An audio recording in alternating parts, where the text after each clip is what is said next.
And the next one is on-state reliability. So on-state reliability will mainly discuss for the VTH instability, which are PBTI, NBTI, and also the time-dependent breakdown. The VTH instability, or called the BTI in the Measham. So the gallium nitride Measham shows the obvious instability in VTH during the positive negative gate bias stress.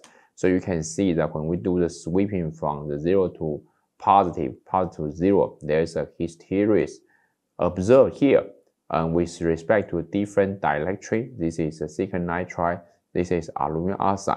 And this phenomenon is also we call the BTI, as we already described previously. And this is a recoverable process. In the conventional understanding, it's mainly due to the trap in the interface, or right now recently we believe that the trap in the dielectric also will be responsible for the BTI. So here's some more analysis related to the threshold voltage BTI in Measham. So in this case, we found out that during the hysteresis with two different dielectric exhibited complete different hysteresis. And if we do the stress and we analyze the affected charge here, so we can make this plot to analyze the gamma. And the gamma here is 1 for silicon nitride and 2 for aluminum oxide. And in this literature has provided a comprehensive analysis of the gamma. And the conclusion is that the higher gamma means that you have a narrow distribution of defect far away from your Fermi level. But you have a low gamma, that means you have very wide distribution of defect around the channel. But consider another case of a P-GaN hand here. The VTH stability is also different. You can see that this is a case with process A and process B with a different aluminum percentage. In some cases, you can see there's a negative threshold voltage and then breakdown. But in some cases, there's a negative threshold voltage shift, but in the end have the positive shift. So when VG is large enough, two competing trapping mechanisms take place called VTH instability. One is aluminum independent, that's related to the whole trapping mechanism. That can cause a negative threshold voltage shift. And because of you have the whole injection and whole trap here can cause a negative threshold voltage shift. Another one is the defect creation. These additional defects are filled with electron and cause a positive threshold voltage degradation. So that means once the defect generates, the electron can be injected in here, and that can cause a positive VTH shift.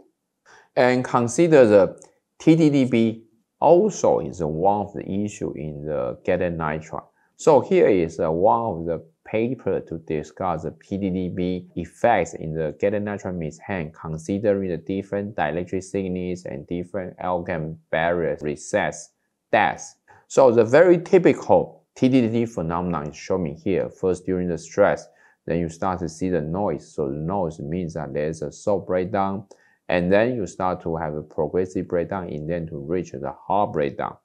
And we found out that if we have the very deeper recess, the TDDB curve is completely changed, then that can be related to these shorter population paths that between the recess gate corner here. And in the case of the P-GaN hands, also suffering the issue of forward gate breakdown and TDDB as well. But that depends on our P-GaN concentration, which is mainly influenced by the magnesium. So in this case, is a process A and B with a high magnesium and low magnesium. You can find out that the leakage current is highly depends on the magnesium. And this is because due to this back-to-back model. This back-to-back model is very well known to expand the leakage current, and that's because this diode with low magnesium, there's a wider depletion region, and that can reduce leakage current. And in this case, to compare with different magnesium concentration and gate lifetime here, so therefore we found out that the TDDB gate lifetime is also very sensitive to the magnesium concentration as well. And also, under very hot, high gate bias, there's a possible to have the hot electron in the sidewall passivation region create additional leakage paths leading to the gate reliability issues. And the last one, we will talk about the hot carrier effect, the hot switching stress. Under the hot electron effect, like this is bias condition is very similar to the case in silicon. When we bias at the Vg larger than Vth and then relatively high Vd, we found out that the hot carrier is generated, and therefore the hot carrier can induce a delta Vth shift and delta Ron. And here is one of the experimental data shows that the bias condition, this is hot carrier injection, which is well correlated to the Ron dynamic. So good correlation between the ID starting Ron increase, suggesting that the influence of the hot electron-related trapping mechanism. And to further verify the circuit level stability, the literature already reporting the hot switching stress. This is a real switching waveform measuring in the hot switching circuit based on these switching locus. So in the real operation, the device not only operate here and here, actually there is a very fast transient in the region where we have a high current and high electric field can be happen. So in this case, if we do the typical pulse measurement, we see a very stable on resistance. But when we doing the hot switching, you see the high percentage of on increase is also observed. So that means hot switching is much more stressful. And therefore, from literature, there are many different companies reported different testing vehicle to examine the hot switching reliability, for example, from TSMC, Panasonic, TI, and Transphorm. Because in this case, people want to understand that the different switching locus on the device reliability. So in this case, this is hot switching. This is a typical curve for the boost converter. But to have the accelerating testing, we can divide by the two different accelerating conditions. One is the current accelerating, another is voltage accelerating. So we can find out that if the device is not properly optimized, it can seem very obvious on increase happen during the hot switching stress. And in order to address the challenge to developing the hot switching testing circuit, recently this paper reports a novel topology with a continuous switching. With this topology, is able to both to evaluate the active transistor and also the synchronized transistor in the case under the zero voltage switching and the hot switching, and also under the very high frequency. This is a case for 300 kHz, and this is also the hot switching for 300 kHz. So therefore, by using this novel topology, dynamic Ron under continuous switching in the commercial device is reported in this slide. So you can see this is in the case of GaN system, in the case of the Infineon.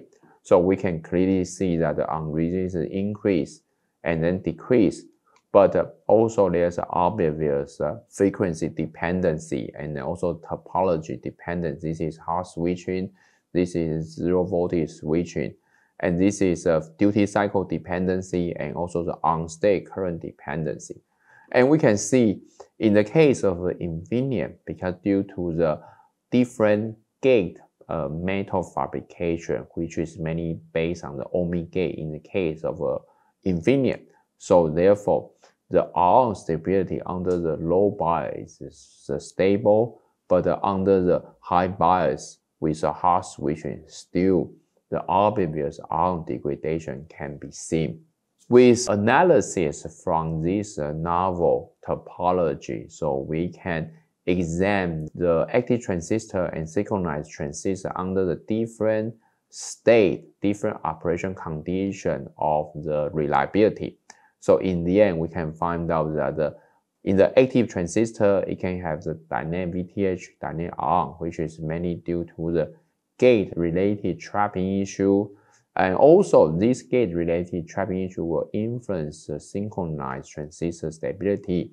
And for the dynamic arm, which is mainly due to the trapping in the passivation or buffer region. And also, the parasitic capacitance can influence the switching characteristic and also the performance in the gallium nitride. So this is a schematic of the typical gallium nitride heads, and then we found out there's a three main capacitance, which is mainly due to CGS, CGD, and CDS here. And this is typical measurement for the capacitance versus voltage here. Under the very high DVDT event in the drain bias, there's an effect called the Miller effect. So the Miller effect means that there's a charging current from the drain will through this CGD here and will also charge the CGS. And once the CGS being charged, this voltage will be beyond this VTH, and therefore the device will voltage turn on because due to the charging in the CGS due to the display current come from high DVDT event. And the similar issues also reported recently under the very high phase gate sweeping from the 0 to the on-state gate voltage, but with a different sweeping time. So in this case, we found out that the commercial P-GaN gate hand with a different CGS and with a different CGS, with a larger CGS, and actually your threshold voltage shift is become larger. And this can be also understood by using this charging the capacitor. So once we have high DVGDT event, you have the high displaced current will charging this capacitance. So therefore, we found out that our measurement gate current is well correlated to our threshold voltage. So the higher gate current, that's leading to a higher threshold voltage shift. And the three sample with a 3 capacitance and sample C with a large C additional capacitance also has a huge threshold voltage shift. So this will actually suggest that during the very fast gate sweeping, we should be careful about the impact come from the parasitic capacitance. And next one, we will start to talk about the reliability issue, the silicon carbide power device. Also, we're starting from on-state failure mechanism. In the case of silicon carbide, we also suffering the gate oxide breakdown because we will bias the gate voltage relatively high.